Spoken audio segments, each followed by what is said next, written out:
বন্ধুরা, আজকে চলেছি শিলিগুড়ির পথে, আর রাস্তায় এরকম কুয়াশা। বহুদিনের স্বপ্ন ছিল বাইক চালিয়ে ফারাক্কা ব্যারেজ পার হবো। তো সেটা প্রচুর ভিডিওতে আমি আয়রন ব্রিজটা দেখেছি, প্রচুর ভিডিওতে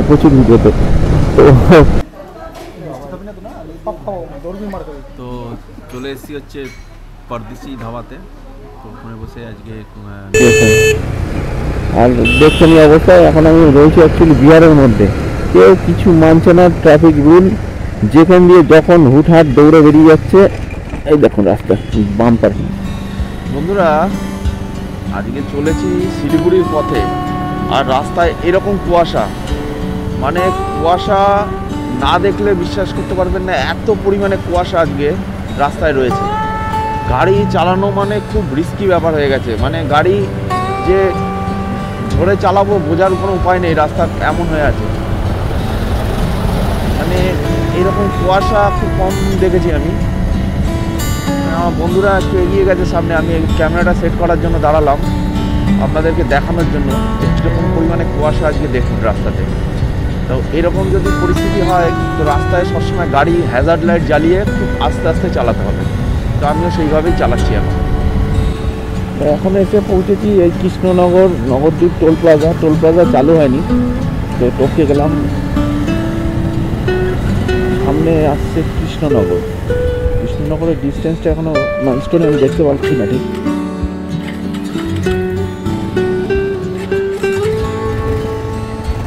তো আমি এখন এসে পৌঁছে গেছি কৃষ্ণনগর, আর এই কৃষ্ণনগর থেকে আমি বাঁ দিকের রাস্তা নিয়ে নিচ্ছি।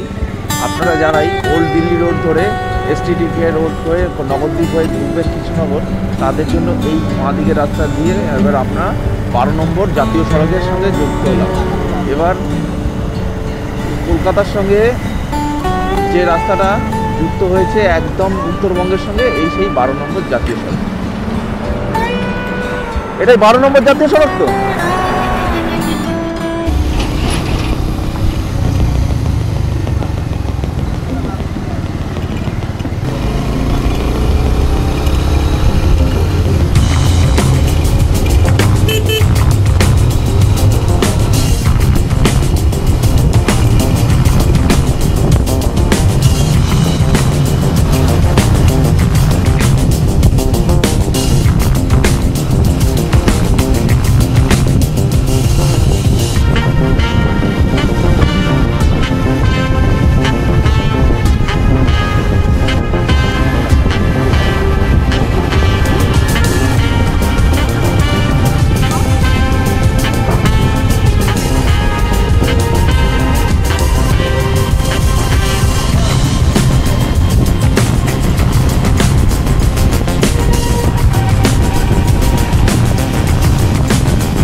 সকালবেলা ঘর থেকে বেরিয়েছি তো, আর কিছু খাওয়া হয়নি সেরকমভাবে।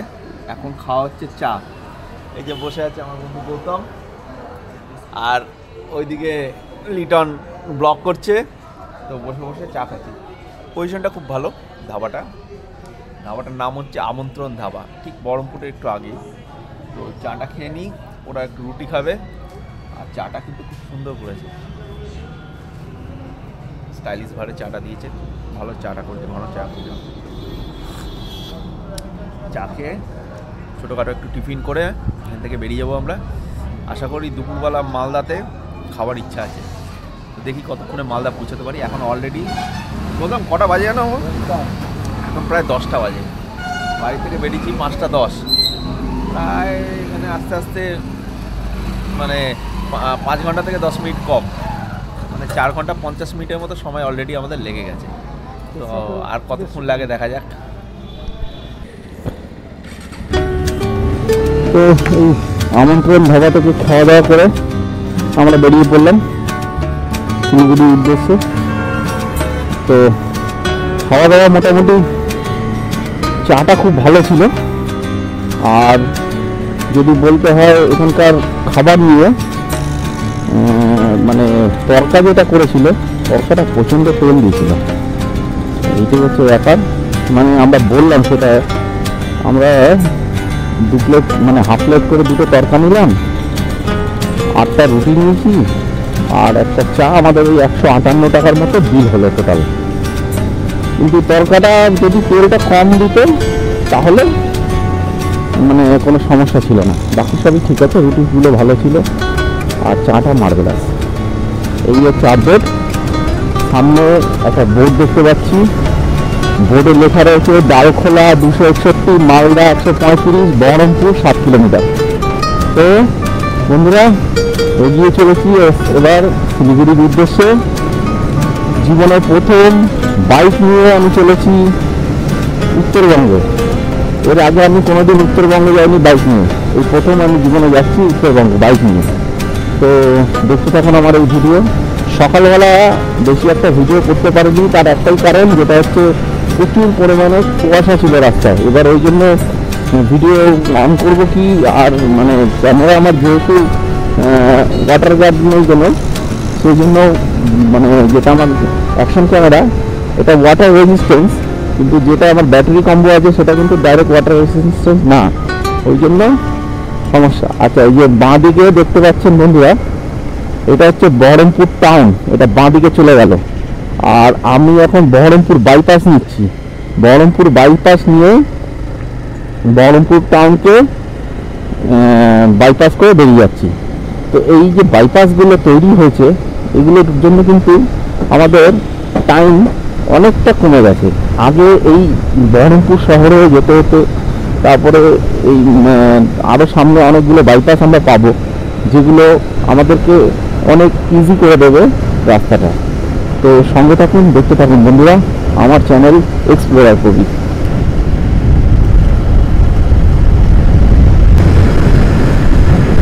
এখন ওভারটেক করছি আমরা, অ্যাকচুয়ালি তলা দিয়ে চলে গেছে গঙ্গা, মানে আমাদের ভাগীরথী, আর আমরা বহরমপুর শহরকে বাঁ দিকে রেখে সোজা চলেছি শিলিগুড়ির পথে। আর রাস্তা দেখতেই পাচ্ছেন বন্ধুরা, এই বহরমপুর বাইপাসটা এত সুন্দর তৈরি করা হয়েছে যে আপনি অনায়াসে ওই রাস্তায় 80-100 ক্রুজ করতে পারবেন, মানে আপনি বুঝতে পারবেন না আপনার গাড়ি কখন 80-100 হয়ে যাচ্ছে। তো এরকমই একটা সুন্দর রাস্তা দিয়ে আমি এগিয়ে চলেছি শিলিগুড়ির উদ্দেশ্যে। তো দেখতে থাকুন বন্ধুরা, এই জায়গাটার সৌন্দর্য বলে প্রকাশ করার মতো না, এত সুন্দর জায়গাটা। সামনে একটা বোর্ড দেখা যাচ্ছে, রায়গঞ্জ 210 ও 201, মালদা 126। আর এইরকম সুন্দর ক্ষেত চারিদিকে, আর মাঝখান দিয়ে চলে গেছে NH12, ডালখোলা 253, ফারাক্কা 92। আমরা দুপুরের খাবার মালদার পরে একটা ধাবা আছে, সেখানে খাওয়ার কথা হচ্ছিল, আমাদের মধ্যে প্ল্যানিং হয়েছে। তো আমার গাড়িতে এখন তেল রিজার্ভে পড়েছে, এখনো মোটামুটি 40-50 কিলোমিটার আরামসে চালানো যাবে। তো দেখি সামনে ভালো একটা পেট্রোল পাম্প থেকে আমাকে তেল ভরে নিতে হবে, কারণ হচ্ছে বেশি এগুলো BS6 গাড়ি, এদেরকে বেশি ড্রাইভ করা যায় না। এখন সামনে পেট্রোল পাম্প পেলে তেল ভরে নেব। তো এই হচ্ছে আমাদের প্রথম টোল, মানে সেকেন্ড টোল, এটা Baharampur Farakka toll plaza cross করলাম। তো বহরমপুর ফারাক্কা টোল প্লাজা, যেটা খুব সুন্দর জায়গা, মানে খুব সুন্দরভাবে তৈরি করা হয়েছে। আর আমার বন্ধুরা পেছনে আছে, একটু বাইরে আসতে করে নিই। তো আমরা তো পেট পুজো করেছি, এবার হচ্ছে গাড়ির পেট পুজো। দেখি কত টাকার তেল ঢোকে। 100। আচ্ছা,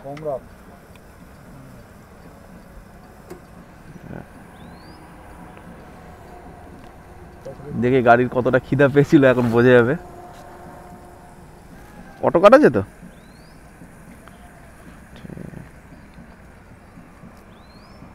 ব্যাস ব্যাস 993 9.93।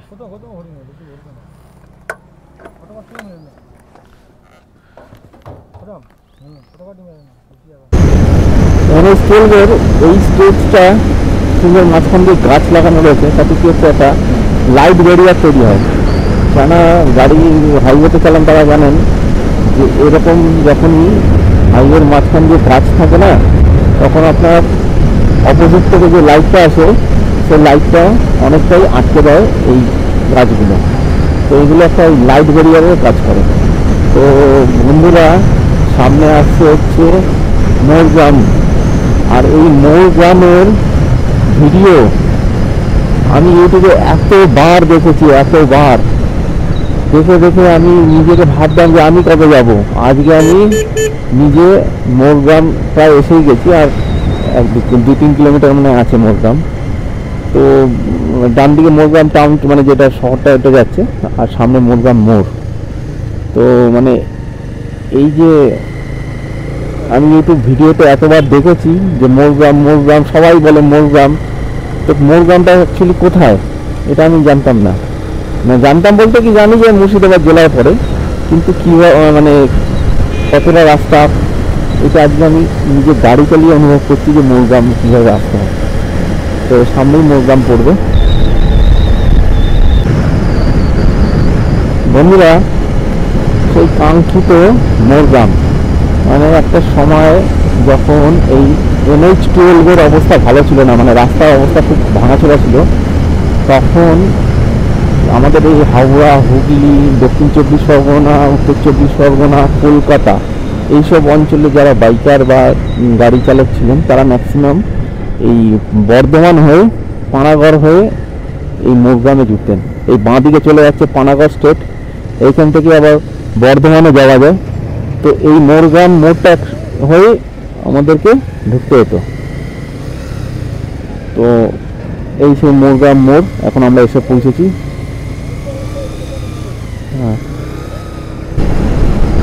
ফারাক্কা এখান থেকে আর 37 কিলোমিটার রাস্তা, আর রাস্তাটা খুব সুন্দরভাবে একটা কাজ নিচ্ছে, জায়গাটা দেখবার মতো। এখানকার প্রকৃতিও খুব সুন্দর। যে কোনো জায়গায় পৌঁছানোর যে রাস্তাটা থাকে, সেই রাস্তাটার সৌন্দর্য সেই জায়গায় পৌঁছানোর আনন্দের থেকে অনেক বেশি থাকে সেই কথাটা। তো আমি এখন এই প্রকৃতি দেখতে দেখতে উত্তরবঙ্গে এখনো পুরোপুরি বলা যায় না প্রবেশ করেছি, কারণ হচ্ছে মালদা না ঢুকলেও, মানে ফারাক্কা না ঢুকলে উত্তরবঙ্গ বলা যায় না। এখনো পুরোপুরি দক্ষিণবঙ্গেই আছি। দিয়ে আমি ফারাক্কাটা টপকে যাবো, মানে ব্যবস্থা টপকে যাবো, তখন আমি মোটামুটি অফিসিয়ালি বলা যেতে পারে যে উত্তরবঙ্গে প্রবেশ করে যাব। তো সামনেই আসছে ফারাক্কা, আর এই 35-40 কিলোমিটার রাস্তা হবে, সেটাই দেখাচ্ছে মাইলস্টোন। ধুলিয়ান এখান থেকে 16 কিলোমিটার। সেই আয়রন ব্রিজ, যেটা আমাদের ফিডার ক্যানালের উপর দিয়ে যে ব্রিজগুলো রয়েছে, সেই মানে প্রত্যেকটা বাইকারের উত্তরবঙ্গে যাওয়ার সময় একটা মোস্ট, মানে যেখানে ক্যামেরা বের হলে তারা অন করবেই, সেই আয়রন ব্রিজ দিয়ে এখন পার হচ্ছি আমি। প্রচুর ভিডিওতে আমি আয়রন ব্রিজটা দেখেছি, প্রচুর ভিডিওতে। তো আমি এখন সেই আয়রন ব্রিজটা পার হচ্ছি, খুব ভালো লাগছে নিজের থেকে যে আমি আয়রন ব্রিজের প্রতি যাচ্ছি গাড়ি নিয়ে, নিজের গাড়ি নিয়ে একা চালিয়ে যাচ্ছি। এই যে ব্যাপারটা, এটা কিন্তু একটা বিশেষ অনুভূতি সঞ্চার করে মনের মধ্যে। এই একটা লেন কিন্তু আয়রন ব্রিজের বন্ধ করেছে, শুধুমাত্র বাইক যাওয়ার মতোই রাস্তা রেখেছে। আর উপাস দিয়ে বড় গাড়িগুলো, মানে দুটো লেনের মধ্যে একটা লেন দিয়ে বড় গাড়ি যাচ্ছে, আর একটা লেন দিয়ে ছোট গাড়ি পাস করাচ্ছে। এই হচ্ছে ব্যাপার। তো এখন এসে পৌঁছেছি Baharampur Farakka toll plaza NH-12 উপর। তো এইটা আমাদের সম্ভবত তৃতীয় টোল। তো অবভিয়াসলি বাঁ দিক দিয়ে বেরিয়ে যাবো। আমাদের জন্য বাঁ দিকের রাস্তা রয়েছে, সরু করে রাস্তা রাখা রয়েছে, টোটো বাইক সব বাঁ দিক দিয়ে যাচ্ছে। সামনে আর 32 কিলোমিটার আমাদের ফারাক্কা। এখানে দেখছি খুব সুন্দর হোটেলেরও কোনো ব্যবস্থা আছে, এইরকম কিন্তু রাখা উচিত।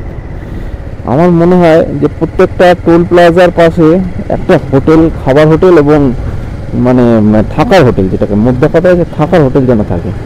এরকম যদি ব্যবস্থা থাকে না, তাহলে কি হয়, আমাদের মতো যারা লং ড্রাইভ করি তাদের পক্ষে হাইওয়ে থেকে বাইরে গিয়ে থাকা মানে আমাদের টাইমের একটা ব্যাপার থাকে। কাছাকাছি যদি হোটেল থাকে সেক্ষেত্রে আমাদের অনেক সুবিধা হয়। তো আমার বন্ধুরা আমাকে ওভারটেক করছে, এই যে বাইক করছে গৌতম। বহুদিনের স্বপ্ন ছিল বাইক চালিয়ে ফারাক্কা ব্যারেজ পার হবো, তো সেটাও এখন সফল হচ্ছে আমার। আমি এখন বাইক নিয়ে ফারাক্কা ব্যারেজের উপর দিয়ে চালাচ্ছি, মানে আমারই অনুভূতি। আর ডান দিকে দেখছি একটা নতুন ব্রিজ তৈরি হচ্ছে, এই ব্রিজটা চালু হয়ে গেলে তখন ডবল লেনে চলে যাচ্ছে আমাদের, মানে রোডটা ডবল লেন হয়ে যাবে। এটা এখন যেমন সিঙ্গেল লেন আছে, একটা রোডের উপরে আসছে, আপ ডাউন দুটোই একসঙ্গে হচ্ছে, এটা ডবল লেন হয়ে গেলে আরও মানে রাস্তার যে হারে কাজ হচ্ছে, প্রচুর জায়গায় ডাইভারশন আছে, প্রচুর জায়গায় কাজ হচ্ছে, সেই হিসাবে এখনও রাস্তা পুরোপুরি কমপ্লিট হয়নি, কিন্তু ম্যাক্সিমামটাই কমপ্লিট। পুরো কমপ্লিট হয়ে গেলে এই রাস্তা উত্তরবঙ্গের সঙ্গে দক্ষিণবঙ্গ আরও মসৃণ হয়ে যাবে। তো একটা ট্রেন যদি দেখতে পারতাম এই মুহূর্তে আরও ভালো আনন্দ হতো, যে সবাই ভিডিওতে দেখে একটা ট্রেন দেখায়, তো আমি তো এখন অব্দি ট্রেন দেখতে পেলাম না। যদি একটা ট্রেন হয় তো আবার ক্যামেরা অন করব। আর তলা দিয়ে আমাদের গঙ্গা চলে গেছে, এখান থেকে সামনে কিছুটা গিয়েই ভাগ হয়ে গেছে আপনার একটা পদ্মা আর একটা ভাগীরথী। ভাগীরথীর পারে আমরা থাকি, আর পদ্মা তো বাংলাদেশে প্রবেশ করে গেছে। তো দেখি ট্রেন যদি দেখতে পাই তো আরও ভালো হবে। তো এখন আমাদের চতুর্থ টোল গেট, যেটা হচ্ছে Farakka Raiganj highway toll plaza. তো সেই টোল প্লাজায় আমরা এসে পৌঁছেছি।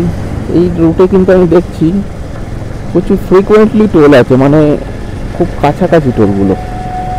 দুর্গাপুর এক্সপ্রেসওয়ে টোলটা মোটামুটি ডিস্টেন্সটা যথেষ্ট থাকে, এখানে দেখছি টোল মোটামুটি 50 কিলোমিটার 60 কিলোমিটার যেতে না যেতে একটা করে টোল চলে আসছে। তাই না, এখানকার সিস্টেমটা কীরকম, টোল কম হতে পারে হয়তো, সেই জন্য ফ্রিকোয়েন্টলি আছে, কিন্তু খুব কাছাকাছি টোলগুলো যাকে বলা যায়। তো এরপরে আমরা মালদায় প্রবেশ করব। মালদা টাউনে ঢুকবো না, আমরা অ্যাকচুয়ালি মালদা বাইপাসে বেরিয়ে যাবো। তো মালদার পরে দেখি কোথায় দাঁড়াবার ইচ্ছা হলে দাঁড়াবো, না হলে আরও এগিয়ে যাবো।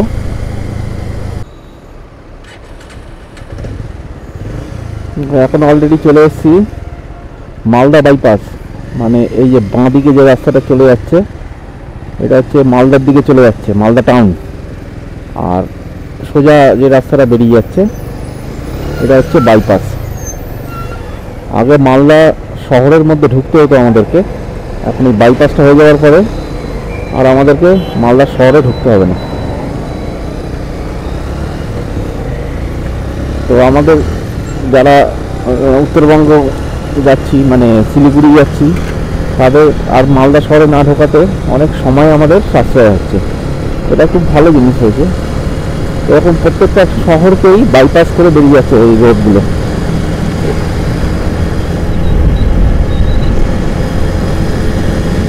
আর মালদা বাইপাসটা বেশ সুন্দর করেছে, মাঝখান দিয়ে আপনার যেটা ওই লাইট বেরিয়ার গাছ লাগিয়ে দিয়েছে, যাতে অপোজিট থেকে আসা লাইটটা চোখে না ফ্ল্যাশ হয়। কারণ হচ্ছে রাতের বেলা এই ব্যারিয়ার না থাকলে কিন্তু চোখে প্রচণ্ডভাবে আলো পড়ে, গাড়ি চালাতে প্রচণ্ড অসুবিধা হয়। এই গাছগুলো এখন ম্যাক্সিমাম হাইওয়েতে আছে, তাতে কী হচ্ছে আমাদের গাড়ি চালাতে অনেক সুবিধা হয়। হাইজিন করে রাখে গাড়িগুলো রাতের বেলা, সেই ক্ষেত্রে আমাদের কোনো অসুবিধা হবে না।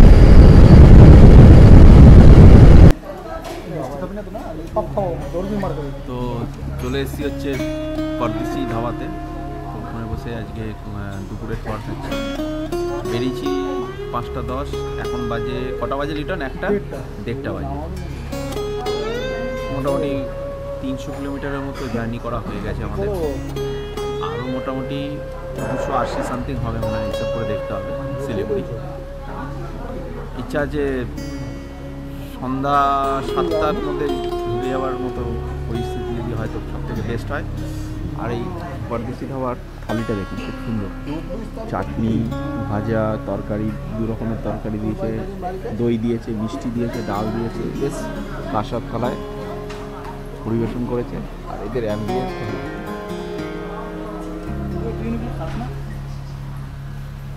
ওদের খাবার অ্যাম্বিয়েন্সটা কিন্তু খুব সুন্দর, এত সুন্দর জায়গায়। রেটটা কি রিজনেবল, আমার বন্ধুরা আগের বার খেয়ে গেছে, দেখা যাক কি রিজনেবল রেট।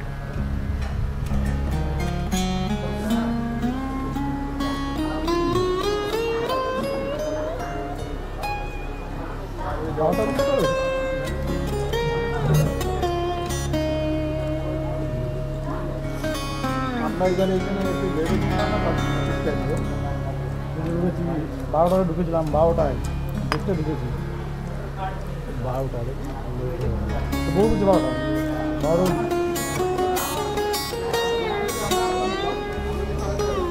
বিলিং কাউন্টার কোথায়?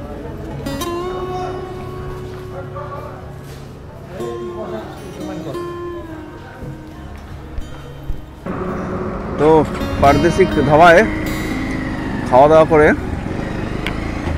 আমরা বেরিয়ে পড়লাম আবার শিলিগুড়ির উদ্দেশ্যে। তো যে ব্যাপারটা বলার ছিল, ভেতরে অ্যাম্বিয়েন্সটা তো আমি তুলেছি কিছুটা মোবাইলে, মানে ক্যামেরাতে। যথেষ্ট ভালো ধাবা, অ্যাম্বিয়েন্স খুবই ভালো। খাওয়া দাওয়া কাঁসার থালাতে প্রায় ধরে রাখুন, আমি তো এখন গুনে বলতে পারবো না, তাও নানা করে 7-8 রকমের আইটেম আছে। টক দই, মিষ্টি,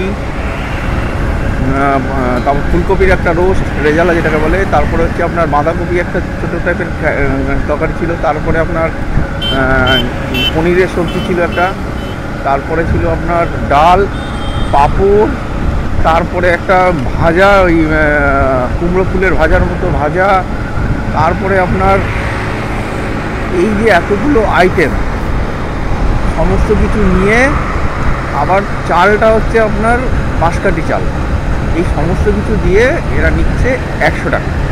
পরে ভাত নিলে 1 হাতা ভাত 10 টাকা, 2 হাতা নিলে 20 টাকা। তো আমরা 2 হাতা করে নিয়েছি, সেই হিসেবে আমাদের 120 টাকা করে বিল হয়েছে, আর জল 20 টাকা।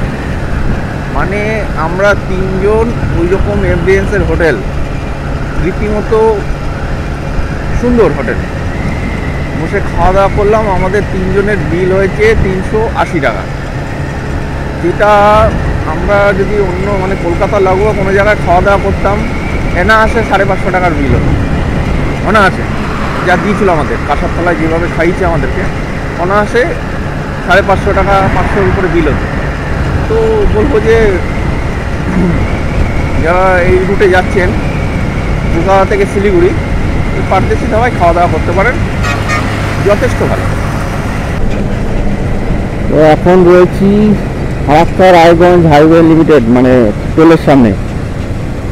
তো এইটা হচ্ছে মানে আমরা অ্যাকচুয়ালি ফারাক্কা ডিভিশনটা কমপ্লিট করে ফেললাম, এবার রায়গঞ্জ ডিভিশনে ঢুকছি।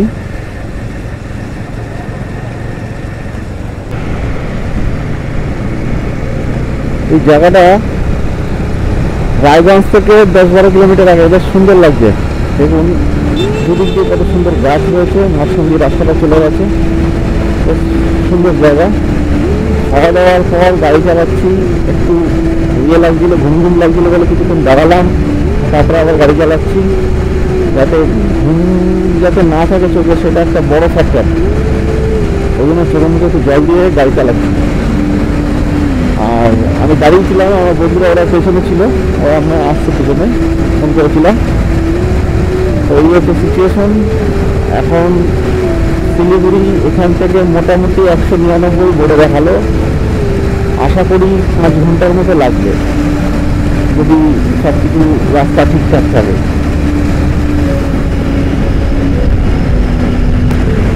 অপরূপ সুন্দর বাংলার রায়গঞ্জ বাইপাসে দিয়ে আমরা যাচ্ছি, এত সুন্দর রাস্তাটা তৈরি করা হয়েছে মানে বলবার মতো না। প্রকৃতিটা এখানে সূর্যটা একদম বাঁ দিকে রয়েছে, লেন্সের উপর সূর্য আলোটা পড়ছে, তো ওই জন্য হয়তো একটু লাইট মানে সমস্যা হতে পারে ভিডিওতে, নাহলে দেখবার মতো জায়গাটা দেখুন, সামনের জায়গাটা এত সুন্দর, খুব সুন্দর জায়গা এটা। রায়গঞ্জ ভালো দেখবার মতো জায়গা।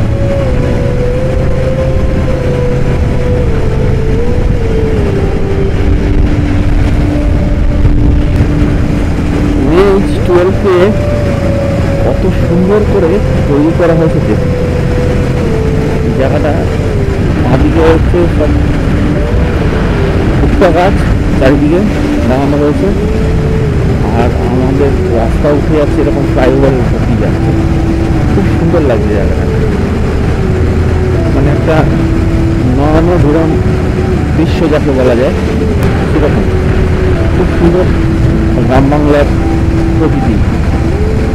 এগুলো অ্যাকচুয়ালি রাইড করলে, বাইক রাইড করলে বেশি পরিমাণে দেখা যায়, কারণ হচ্ছে কি আমার সামনেটা পুরো ওপেন, আমি যেদিকে তাকাচ্ছি সেদিকে আমি প্রকৃতি দেখতে পাচ্ছি, এর একটা মজা আছে।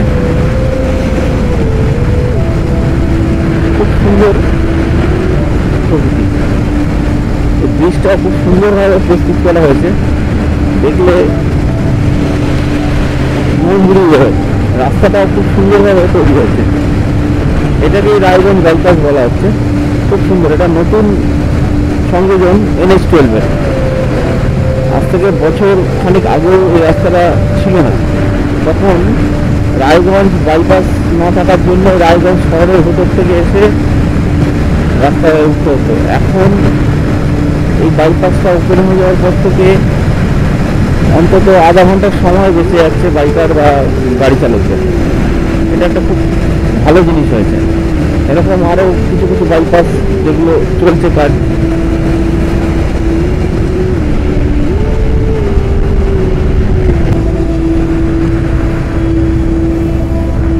এখন আরেকটি টোল প্লাজার সামনে এসে পৌঁছলাম।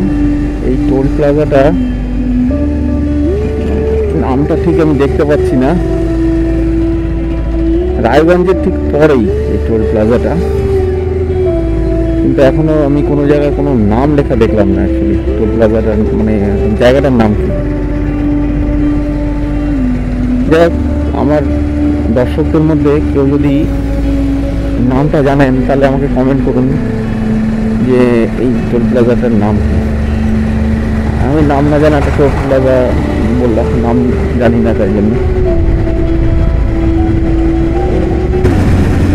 আস্তে আস্তে তার রক্তিম আভার মতো ছড়িয়ে পড়ছে চারিদিকে, লাল হয়ে, আর থেকে বলে যাচ্ছে যে আজকের মধ্যে সন্ধ্যা হয়ে যাবে। মনে হচ্ছে আমার শেষ মনে গলে গলে পড়ছে মাটিতে। এত সুন্দর একটা মানে লাগছে জায়গাটা। আমি এখন রয়েছি ডালখোলাতে, মানে ডালখোলা ঢুকে গেছি প্রায়। আর এখান থেকে কিষানগঞ্জ ওই 33 কিলোমিটারের মতো দেখাচ্ছে, আর শিলিগুড়ি 110-20 কিলোমিটার হবে টোটাল। তো আশা করি ঘুরতে ঘুরতে সন্ধ্যা তো হবেই আমাদের। এই ডালখোলা ঢুকছি আমি এখন। তো সন্ধ্যা দেখি কখন হয়, এখনও সন্ধ্যা হতে আধা ঘন্টা হয়তো হাতে পাবো সময়। ততক্ষণ যদি কিষানগঞ্জ ঢুকে যেতে পারি। ডালখোলা থেকে কিষানগঞ্জের মধ্যে রাস্তাটা নাকি কিছুটা খারাপ আছে, তো সেইটা যদি আমরা মানে সন্ধ্যা হওয়ার মধ্যে ঢুকে যেতে পারি তো বেস্ট হয়। দেখা যাক, আর না হলে কী করা যাবে, সন্ধ্যাতেই গাড়ি চালাবো। রাত তো হবেই আজকে, কিছু করার নেই। আজকে যা কুয়াশা ছিল সকালবেলা, সেই জন্য আমাদের একটু দেরি হয়ে গেছে।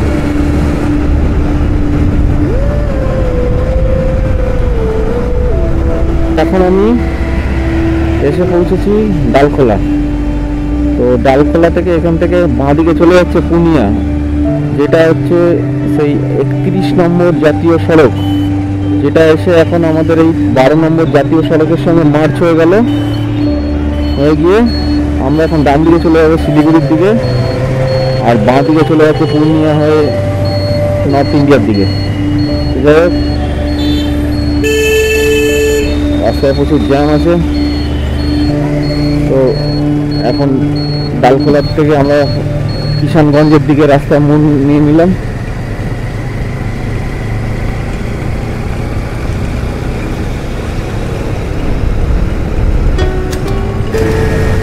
তো সারাদিন আমরা চলছিলাম NH12, এখন হচ্ছে NH27। NH27 ধরে আমরা আজকে যাব শিলিগুড়ি। এখন পূর্ণিয়া মোড়ের দিকে যাচ্ছি, তারপরে কিষানগঞ্জ, পরপর আমাদের একটা একটা করে জায়গাগুলো এগিয়ে আসবে। আর শিলিগুড়ি এখান থেকে কত কিলোমিটার দেখা হলো না, মোটামুটি ওই 120 কিলোমিটারের মতোই হবে। দেখা যাক কতক্ষণ লাগে। সন্ধ্যা আজকে হয়ে যাবে, রাত হয়ে যাবে আজকে আমাদের গাড়ি চালাতে চালাতে।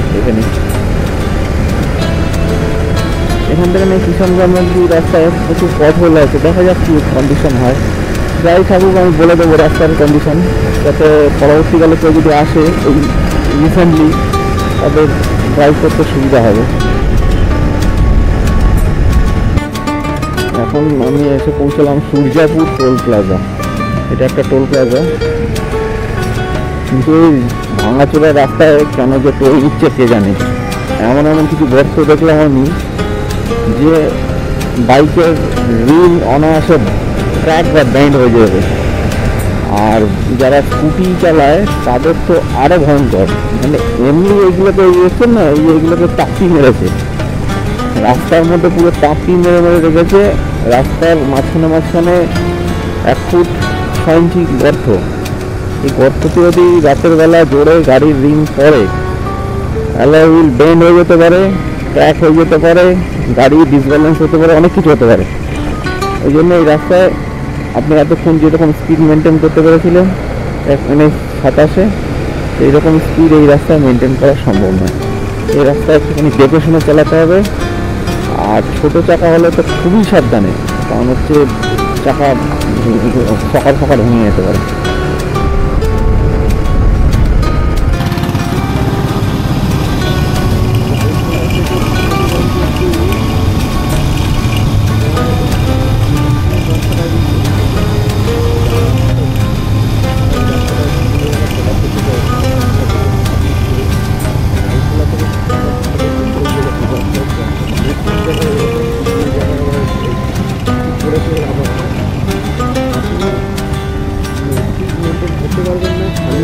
করতে হবে। আর এরকম অন্ধকারের মধ্যে ঘরটা পড়ে যাওয়ার চান্স আছে। এই জন্য এই রাস্তা দিয়ে যখনই চালাবেন সেটা যেন দিনের বেলা কভার করার চেষ্টা করবেন, রাতের বেলা হলে আসতে যাবেন, জোরে চালাবেন না এই রাস্তায়। মানে খুবই বাজে অবস্থা হয়ে আছে রাস্তা।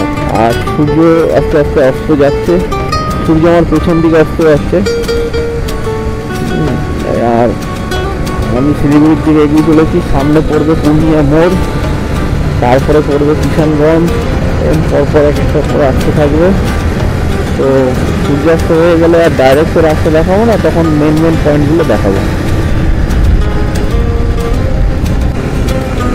এখন আমি চলে এসেছি কিষানগঞ্জ ঢুকে গেছি। আর রাস্তার অবস্থা ডালখোলার পর থেকে খুবই প্যাথেটিক অবস্থা রাস্তার, কি আর বলবো। মানে ভাঙা চোরা গর্ত কি নেই রাস্তার মধ্যে, সমস্ত কিছুই আছে বলা যায়। খারাপ রাস্তা যা যা লাগে সব আছে, কেউ ট্রাফিক মানে না, এরকম একটা সিচুয়েশান। যারা কিষানগঞ্জ ঢুকে গেছে, এরপর থেকে এখন যাই না কীরকম রাস্তা। আমি জানতাম যে ডালখোলা থেকে নাকি কিষানগঞ্জ অব্দি রাস্তাটা খারাপ আছে। দেখি এবার যদি এরপরে পূর্ণিয়া মোড় বা শিলিগুড়ি অব্দি কতটা কি দেখায় রাস্তা, সেটা এখন সামনে পাবো, সেটা আমি উপর নির্ভর করছে। তো শিলিগুড়ি দেখি কখন ঢুকি। আর সূর্য এখনও কিছুক্ষণ সময় দেবে মনে হচ্ছে, পুরোপুরি এখনও দেবেনি, আর কিছুক্ষণ আছে আমার কাছে। মানে সূর্য দেওয়ার আগে গাড়িটাকে কিছুটা এগিয়ে নিয়ে যাওয়ার মতো। আর মাঝখানে রাস্তার মাঝখানে হঠাৎ করে বড় বড় গর্ত চলে আসছে, মানে সেগুলোকে কাটাতে গিয়ে অন্য গাড়ির কাছে চলে যেতে হচ্ছে, এরকম একটা সিচুয়েশন। আর দেখছেন এই অবস্থায় এখন আমি রয়েছি অ্যাকচুয়ালি বিহারের মধ্যে। কেউ কিছু মানছে না ট্রাফিক রুল, যেখান দিয়ে যখন হুটহাট দৌড়ে বেরিয়ে যাচ্ছে।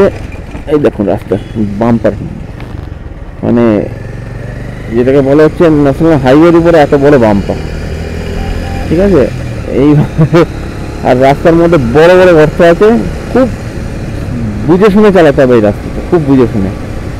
হ্যাঁ, ডালখোলা থেকে এই অবধি খুব বাজে অবস্থা। বিহারে তো কেউ ট্রাফিক মানে না, যে যেখান দিয়ে পারে ঢুকছে, যখন যেখান দিয়ে পারে ঢুকে যাচ্ছে, এই হচ্ছে সিচুয়েশন। ঠিক আছে,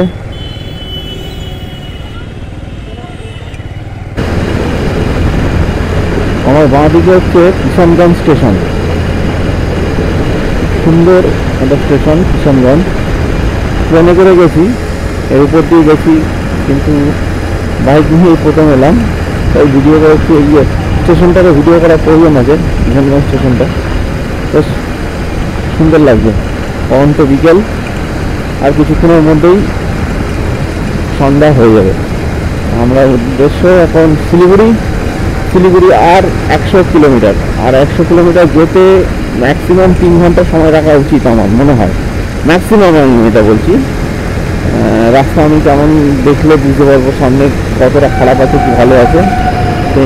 ট্রেন যাচ্ছে, আর রাস্তা এখন কিষানগঞ্জের পর থেকে একটু ঠিক আছে দেখছি, ফ্লাইওভারটা দেখছি তো ঠিক আছে। দেখা যাক সামনে ইসলামপুর আছে, কীরকম রাস্তা আসে, তারপরে সেটা তখন দেখতে পাবো।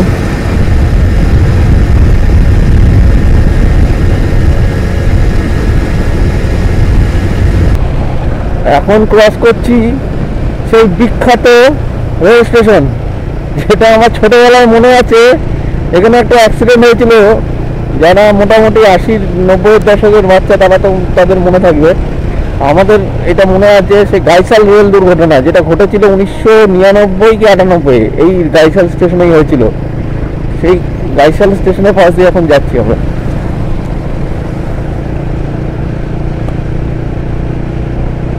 এই মুহূর্তে আমি এসে পৌঁছেছি ঠাকুরগঞ্জ মোড়। অ্যাকচুয়ালি এখান থেকে দুটো রাস্তা ভাগ হয়ে যাচ্ছে, একটা হচ্ছে বাগডোগরার দিকে, আর একটা চলে গেছে আপনার ইয়ের দিকে, মানে ফুলবাড়ির দিকে। তো ফুলবাড়ি হয়ে যেই রাস্তাটা যাচ্ছে, ওই রাস্তাটা দিয়ে গেলে 20 কিলোমিটার, মানে রাস্তাটা একটু কম হবে, কিন্তু ওটা পুরো চা বাগানের ভেতর দিয়ে, ওটা এই রাতের বেলা না যাওয়াই ভালো। আর বাগডোগরা হয়ে শিলিগুড়ি গেলে রাস্তাটা মোটামুটি জনবহুল এরিয়া, অসুবিধাটা কম হয় না অতটা। তো আমরা এখন এই জনবহুল মানে বাগডোগরা হয়েই যাব।